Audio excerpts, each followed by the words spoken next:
Hoy día tenemos una tremenda invitada, como ya les conté anteriormente, hoy día es un capítulo especial, vamos a hablar del caso de Antonia y para eso tenemos de invitada a Valentina Mesa, que es estudiante de último año de Derecho, eh, ya pronta a ser abogada, feminista y además fundadora del Partido Alternativa Feminista. Hola Así Vale, ¿cómo es. estás ahí? Hola Paloma, bien. ¿Y tú, ustedes, chiquillos? Muy Además soy bien. parte del equipo de la Esquina Rosada, así que Además también trabaja con nosotros en la esquina rosada, exactamente. sí. Oye, vale, a lo que nos convoca, un tema súper serio, un tema súper delicado, pero es muy importante estar informadas siempre. Así Sí. que, bueno, hoy día vamos a hablar sobre la ley y este sistema patriarcal que nos rodea, que es tremendo, que ya lo vimos todas, que literalmente el patriarcado es un juez. Tuvimos que salir a la calle en plena pandemia para lograr la presión preventiva. Entonces, mi primera pregunta, un poco para las que no sabemos nada del tema, la palabra es agresión sexual cuando hablamos de violación. ¿Cuál es la palabra legal? Bueno, la verdad es que cuando se habla de violación, se hace alusión y nuestro legislador es bastante enfático en decir que es el acceso carnal vía vaginal, anal o bucal. Si la conducta de una persona se encuadra en ese marco legal, es catalogado como violación tal cual. Si hablamos de abuso sexual, queremos decir que no hay acceso carnal se refiere al pene, precisamente del hombre, pudiendo haber tocaciones, que en su mayoría siempre son tocaciones en partes íntimas, ya sea pecho, zona vaginal, o cualquier cosa, sin el consentimiento de la víctima. Eso es lo primordial y que se repite tanto en la violación, tanto en el abuso sexual per se. Siempre tiene que ser sin el consentimiento de la víctima. Eso es algo súper importante para que precisamente se encuadre en este marco que está catalogado, definido como delito. Oye, Por lo tanto, no siempre es violación. Eso ya, es importante ya, destacarlo. perfecto. Perfecto, entonces tenemos abuso sexual y tenemos violación. Ya. Violación, así es. Oye, una pregunta dura, ¿ya? Yo sé que para Eso muchas es lo que compañeras este es un tema muy sensible, pero es un tema que sí o sí tenemos que quitarle el tabú y empezar a conversar. ¿Qué hago yo en caso de ser violada? En el primer caso, ya. ¿cuál es el siguiente paso? Es lamentable que tengamos que llegar a esto, en primer lugar, o sea, aconsejarle a alguien lo que tiene que hacer luego de ser violada o abusada no deja de ser grotesco y tremendamente lesivo para cualquier persona, sobre todo para las mujeres. Pero dada la contingencia y lo que pasa todos los días, hay que hacerlo. En este sentido, hay que ser súper claro con la denuncia, o sea, eso es súper importante, no obstante que para las víctimas generalmente quedan en un estado de shock después de haber sido abusadas o violadas. Entonces ya partimos un poquito mal, porque le ponen el peso a una persona que fue víctima de una agresión sexual para que denuncie, para que se inicie toda esta investigación respecto a un delito determinado. Esta denuncia se puede hacer en varias partes, no es solamente Carabineros de Chile, sino que también puede ser en Fiscalía directamente, en algún tribunal, en el Juzgado de Garantía, por ejemplo, ante la Policía de Investigaciones y ante Carabineros de Chile. Sin embargo, también es obligación de ciertas personas denunciar este tipo de delitos, sobre todo cuando se trata de violación o abuso sexual en el caso de menores de edad. Con esto me refiero, por ejemplo, a médicos, a profesores y personas que en general estén en una posición de cuidado respecto de un niño o niña, en el caso de la violación y abuso sexual. Luego de eso, de la denuncia, se comienza con la investigación. Esto queda siempre en manos de la Fiscalía. ¿Por qué? Porque si yo denuncio ante Carabineros de Chile, ellos remiten este antecedente a Fiscalía, que es el ente que está encargado por ley de llevar la investigación. ¿Por qué Fiscalía? Porque ellos tienen el poder para oficiar. ¿Qué es esto? Decirle al servicio médico legal, hágame tales peritajes. Decirle a los médicos, haga tal peritaje. Ordenar informes, en el fondo, que permitan esclarecer los hechos ante un delito como la violación o el abuso sexual. También es importante hacer el alcance a las víctimas que en la medida de lo posible, y es ahí donde yo discrepo también, es en guardar la ropa, por ejemplo, si te violan, no bañarse, si te violan, no cambiarte de ropa, no tratar de borrar cualquier rastro que pueda dar con la identidad de la persona que te violó o que pueda, en el fondo, post una investigación, decir a ciencia cierta, sí, él fue el victimario y fue el violador o el abusador. Pero eso también es un poco ilógico por parte del legislador porque, y ahí se nota que hay un espíritu altamente patriarcal en cómo se tipifica esta norma o cómo se ordena todo este proceso. Porque una persona o una mujer que fue violada o abusada, lo más probable es que tenga una reacción instintiva a sentirse sucia. Entonces, dentro de ese marco, tú si te sientes sucia, te vas a sacar la ropa, te vas a bañar en un intento un poco frágil y poco certero de quitarte esa sensación de suciedad por lo que te acaba de pasar. Entonces, en ese punto de partida, que es el más importante por lo demás, porque es el punto de partida, ya partes en cierta desventaja, porque lo más probable es que hayas eliminado rastros de pelo, hayas eliminado fluidos que precisamente sirven para una investigación para dictaminar si es que alguien fue o no culpable de una violación.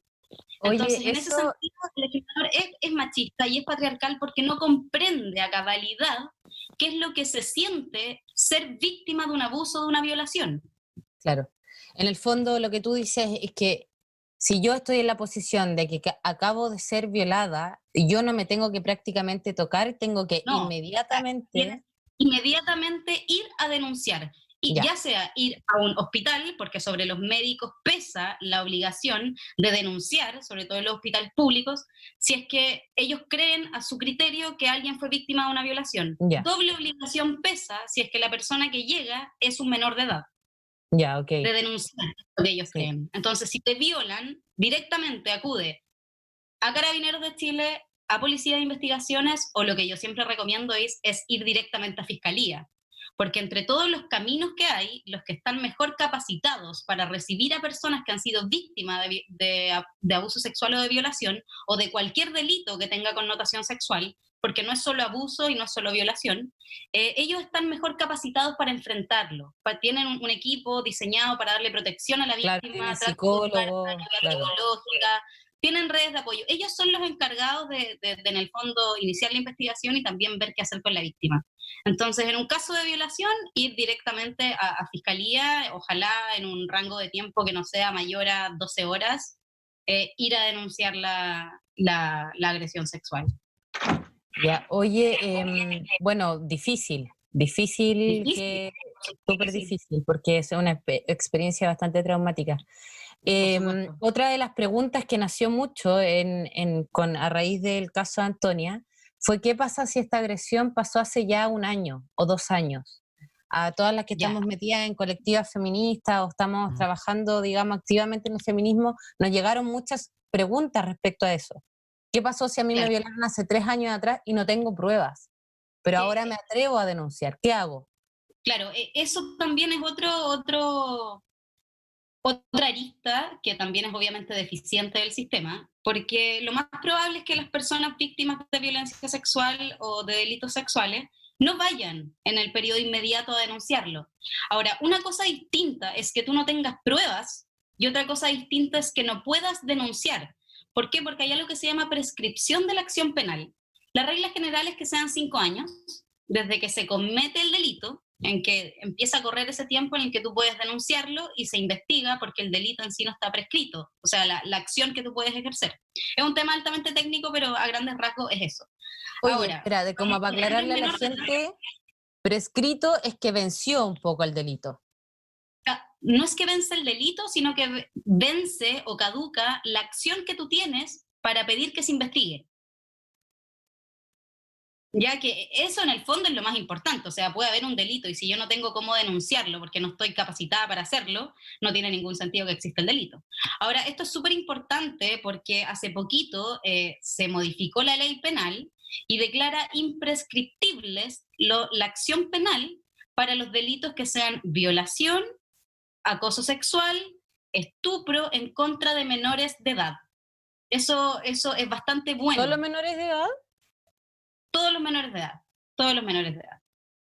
Sí, esto fue hace O poquito, sea, si no si me yo, equivoco, fue... mujer mayor de edad, A eso es lo que precisamente iba, porque para mí, y esto es una opinión muy personal, a base de lo que he estudiado y todo, puedo decir que para mí, obviamente siendo feminista y todo, todos los delitos de connotación sexual han de ser imprescriptibles, sin importar si eres mayor o menor de edad. Y la razón es bastante simple. El bien jurídico o lo que está detrás de una violación o de un abuso, de un acoso, es la integridad sexual de una persona. Y si consideramos que ese bien es muy importante para todas las mujeres, precisamente, no debiese prescribir. Aún más, teniendo en consideración lo traumático que puede llegar a ser una violación, no tiene ninguna razón de ser que la propia ley te limite el tiempo para tú poder denunciar estos delitos. Entonces, para mí lo ideal que sería que todos los delitos de connotación sexual sean imprescriptibles y que se puedan denunciar en cualquier momento. Eso sería una herramienta súper buena para proteger y garantizar los derechos fundamentales de la mujer. Eso sería realmente un Estado garante de los derechos de la mujer. Claro, porque también tenemos el problema que la violación, el 90% de las violaciones son hacia mujeres, es un problema de género. Claro, un problema de género. Es una manifestación más de la violencia que sufre la mujer. Porque tampoco hay que olvidar, o sea, la violencia no se agota o no se acaba solo con la violencia sexual. También hay violencia física, por supuesto, que es innegable, pero también hay otras, como por ejemplo la violencia económica, la violencia social, la violencia psicológica, que de la violencia estructural de este sistema. Claro, la violencia sistemática en el fondo y sostenida en el tiempo por parte de los entes que han de protegernos. Entonces yo siempre soy súper majadera con esto, estamos en un estado de doble vulnerabilidad. Ya corres el riesgo de que te violen todos los días y el Estado te vuelva a vulnerar, como minimizando tu postura, quitándote derechos, quitándote garantías para tú hacerlos valer. Entonces realmente la única conclusión que podemos llegar es que estamos inmersas, lamentablemente, en un sistema patriarcal y machista. Y la única manera de cambiarlo es participando en esto, es realmente informándose de esto, transformándose casi en un activista, cosa que nunca debió ser, porque pelear por algo tan básico a mí me hace mucho ruido, pero lamentablemente estamos en esto y hay que hacerlo, tratar de afiliarse a partidos, a asociaciones, a organizaciones, a ONG, para que se visibilice este problema y podamos llegar a alguna solución en un mediano o a largo plazo, porque estas cosas no son de un día para otro. Por eso es tan importante que la Constitución además sea feminista. Oye, Vale, un poco para cerrar, yo creo que las compañeras aquí hemos aprendido mucho, pero ¿cuáles son las penas? Ya, porque estamos hablando de Martín Pradena, esta persona que está en la cárcel en este momento hasta que esté el juicio.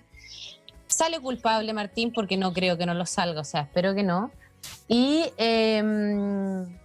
¿cuáles son las penas? ¿Cuál es la pena por violarse a una mujer en este país? Yo me atrevería a decir que 10 años como máximo. De hecho, es más grave la pena cuando con producto de una violación termina en homicidio. Ahí se agrava más la pena. Claro. Pero en estricto rigor, más allá de análisis legales y todo, porque en realidad es un tema súper técnico y va a depender en el caso a caso cuál va a ser la pena que se le va a terminar dando a un individuo, porque puedo hablar de presidio mayor en su grado mínimo, medio, pero la gente no lo va a entender. Es el análisis de qué tan importante es un bien jurídico como la integridad sexual. O sea, estamos hablando de que un robo en lugar habitado, con violencia, podría llegar incluso en el caso concreto a superar la pena de una violación. Entonces, en la escala de qué es lo más importante para un Estado, claramente nos estamos quedando muy atrás con la integridad e indemnidad sexual de la mujer. Claro. En el fondo, claro, esta Constitución como le da tanto poder o privilegio a lo material, a lo económico, al neoliberal, le limitó todo el poder humano en el fondo de la protección de nosotras mismas las mujeres y los humanos en general en este país. O sea, matar a cualquier persona en este país, agredir a cualquier persona es menos grave que robar una casa. Totalmente, totalmente de acuerdo con lo que acabas de decir. O sea, y eso no puede ser tolerable en ningún Estado. O sea, estamos en un Estado de Derecho en donde se supone que la vida y los derechos fundamentales han de ser garantizados. Claramente, en temas de género, estamos muy atrás. Estamos muy muy atrás. atrás. O sea, si vamos un poquito más allá y analizamos las leyes que han salido últimamente, todas tienen el nombre de una mujer. Ley Gabriela, por ejemplo, quisimos sacar en algún momento la ley Antonia por Antonia Garros. Ahora lo más probable es que algo se haga con Antonia Barra, pero siempre está ese patrón que tiene que morir alguien. Tiene que haber un mártir, poco menos de una causa, claro, un mártir de una causa para que se tomen cartas en el asunto. Claro, Y eso como lo quiere que decir pasó que estamos fallando en las etapas previas. lo que pasó también con Zamudio, que en el fondo tenéis que Por ser mujer y ejemplo, disidencia como para que en este país las disidencias también tengan voz, o sea, ante la no ley. solamente... Y es en el fondo un problema de sistema, porque también pasa, por ejemplo, con Ricarte Soto, con cosas tan básicas como medicamentos. El acceso a los medicamentos, el tema de las ISAPRES, que no te quieren cubrir las cosas que son extremadamente caras. Chile no es un Estado garantista, y es así de simple. En muchas aristas no garantiza nada, y es peligroso. Oye, también. Vale, en este proceso donde estábamos todas muy atentas con el caso de Antonia, escuchaba a un hombre que estaba defendiendo a Martín Pradena y me llamó mucho la atención porque era estudiante de Derecho. Entonces yo decía, tenemos aquí un futuro juez, no sé si el tipo iba a ser juez o no, pero que defendía a Martín Pradena. Entonces tú decís, chuta, este cabro va a ser ese tipo de juez. Es que ¿Hay alguna parte del proceso de formación de un juez? Porque yo, claro, primero estudias Derecho y después me imagino que sigue vas a la avanzando. academia judicial. Claro. ¿Y hay alguna parte en este proceso de formación para llegar a ser juez donde el tema de género sea estructural? Porque eso también pasaba, que los abogados y las abogadas, bueno, las abogadas tenían como un poco más de sensibilidad, pero los abogados que hablaban en el caso no sabían cómo abordar el tema porque como que no querían decir palabras para no cagar. O sea, tú podías sentir eso en la defensoría o defensa. Entonces, ¿no hay un proceso de formación entre medio? No, es lamentable que no haya. Por eso hay que hablar estos temas y abordarlos con perspectiva de género. O sea, podemos tener una ley eventualmente o un sistema que sea muy garantista, pero en el fondo las personas que aplican la ley siguen siendo eso, siguen siendo personas. Entonces, si tienes a una persona que tiene que aplicar la ley y no tiene un criterio o una perspectiva de género, lo más probable es que termine aplicándola igual de machista o igual de patriarcal, que fue lo que pasó, por ejemplo, en el caso de Martín Pradena. O sea, yo me alegro mucho de que la Corte de Apelaciones haya revocado esa sentencia y haya dictado la prisión preventiva. Pero tuvimos que apelar. Se tuvo que apelar para que recién, y yo creo que por todo lo que socialmente pasó, que también influyó mucho en esa decisión, es que se dictara la prisión preventiva. Pero si nos vamos a la instancia anterior, para el juez nunca fue considerado un peligro para la sociedad. Eso quiere decir que los hombres, sinceramente, no entienden, no comprenden lo que es vivir con el miedo de una violación, dejar a un agresor, y más grave todavía, o sea, no era una acusación, no eran 2 acusaciones, eran 5. Entonces, si a mí 5 personas, y yo no estoy en la capacidad de decir, ok, esto pasó, el gallo es culpable, pero a lo menos debería pensar que ese gallo es un peligro para la sociedad, es un peligro para las mujeres. Y eso fue lo que no pasó y tuvimos que llegar a una segunda instancia. Entonces, es para cuestionarse el sistema en todas sus etapas. ¿Qué es realmente lo que están garantizando? ¿Qué es lo que están aplicando? Totalmente de acuerdo, pero así, compañera, totalmente de acuerdo. O sea, fue el tongo del patriarcado mismo, porque uno lo miraba y decía, oye, esto ya como bordea lo ridículo de cómo uno sale a la calle y dice, no, es que estoy vulnerada, pero es que es literal, es que es muy literal. Es literal.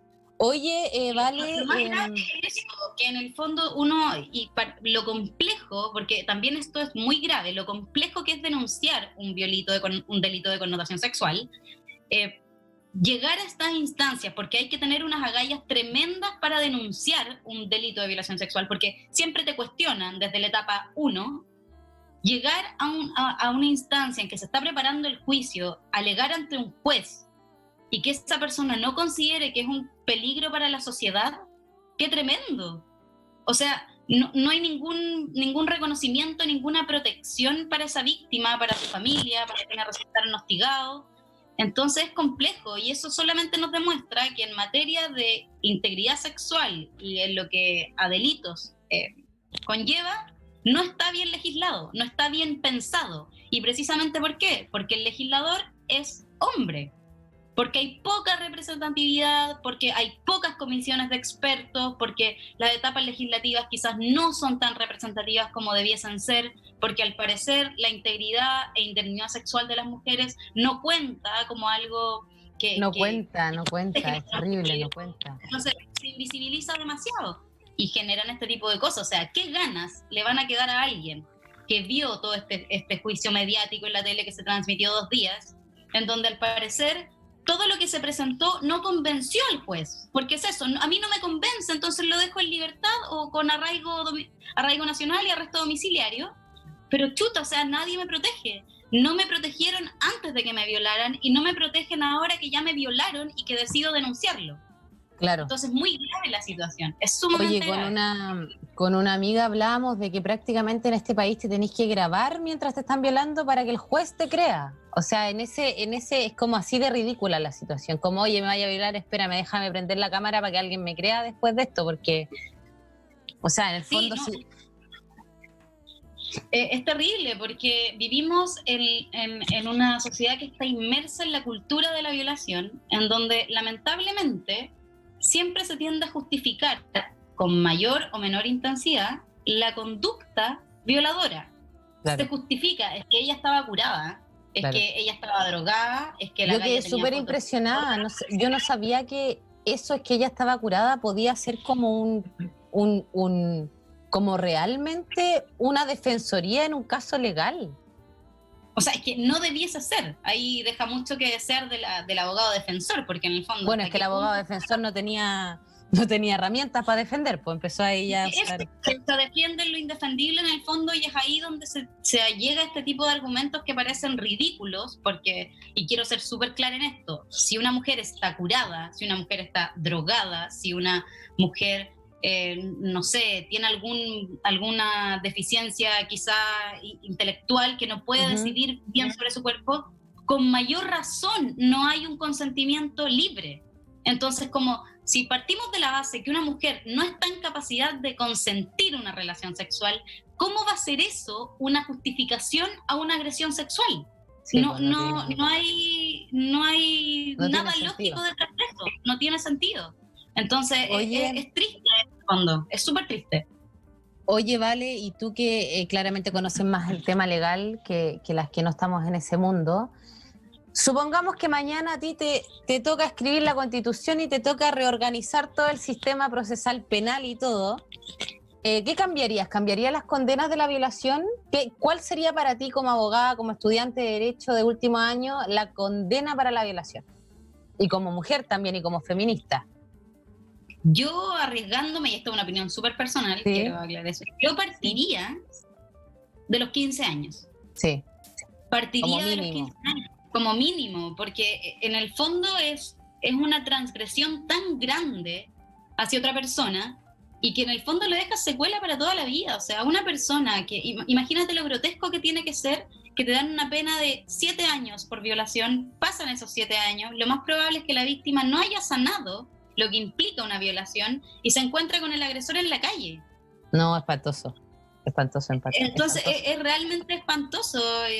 Yo partiría de los 15 años, yo me la jugaría por una constitución que tajantemente dijera: la constitución protege la vida, los derechos de la mujer. Sí. O sea, así como en grande, como en el primer artículo. Claro, o sea, o no obstante de todas las personas, por supuesto, pero hay que responder a una necesidad social que es precisamente que las mujeres son vulneradas. Sí. Entonces, dejar bien en claro que esa es una visión, una misión de un Estado de Derecho, la protección a las personas más vulnerables. Sí, totalmente. Yo me la jugaría por eso. Sí. Oye, bueno, voy por tus 15 años, yo me la voy a jugar por unos 40 años. Porque en el fondo, claro, porque en el fondo ya que tenemos el problema, que eso es lo que mucho se habla, pero ¿cómo tú vas a meter 15 años? Bueno, tenemos un problema de la violación importante en este país. Ahora con el caso de Antonia, un montón de compañeras empezaron a contar sus situaciones de agresión y de abuso y de violación, donde yo quedé bastante impresionada. O sea, uno está consciente y sabe el peligro latente, pero que de repente en un chat 25 compañeras, no, a mí igual me pasó, o sea, Es desgarrador. Exacto. Y con este sistema penal, no sé cuál es la palabra adecuada ahí para referirse al tema, pero da miedo, o sea, uno le da esa impotencia, chuta, si me violan de verdad, ¿qué hago? ¿Quién me cree?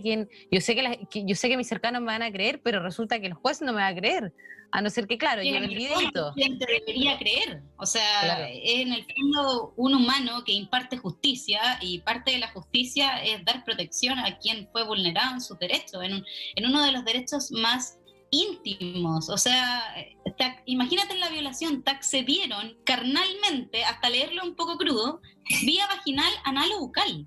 Sí, no sé. O sea, en contra de tu voluntad, usando la fuerza, por ejemplo, el engaño. Entonces, yo no se lo deseo a nadie, de verdad que ni siquiera puedo imaginar lo que es ser víctima de un abuso o de una violación, pero debe ser grotesco. Vale, me llamó mucho la atención que había un juez, o sea, viste que uno de leyes como que ve tele nomás y sabe eso. En otros países tengo entendido que para decidir si una persona es culpable o no hay como un equipo de jueces, ¿ya? Que toma esa decisión, ¿ya? Y como que le recomienda al juez y le dice, ¿sabéis qué? Es culpable, nosotros creemos que es culpable o no. En este caso, del caso de Antonia, de Martín Pradenas, es solo una persona, o sea, un único criterio que dice si el tipo es o no culpable.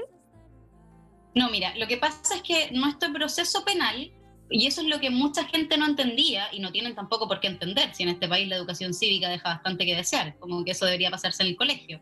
No necesitaría ser abogado para entender esto. Pero nuestro proceso penal, y lo que vimos de Antonia Barra el otro día, esto consta de varias etapas, ¿ya? La primera etapa es la audiencia de formalización, que es lo que vimos el otro día durante 2 días seguidos, en donde estaba el juez de garantía, porque en esa etapa del juicio hay una sola persona, que es el juez de garantía, estaban los abogados querellantes de los otros delitos que se le imputaban y el defensor. Por eso había tanta persona en la videoconferencia. Lo esencial de esta audiencia es básicamente el puntapié inicial de una larga investigación que va a terminar en un juicio oral. Esa es la última etapa.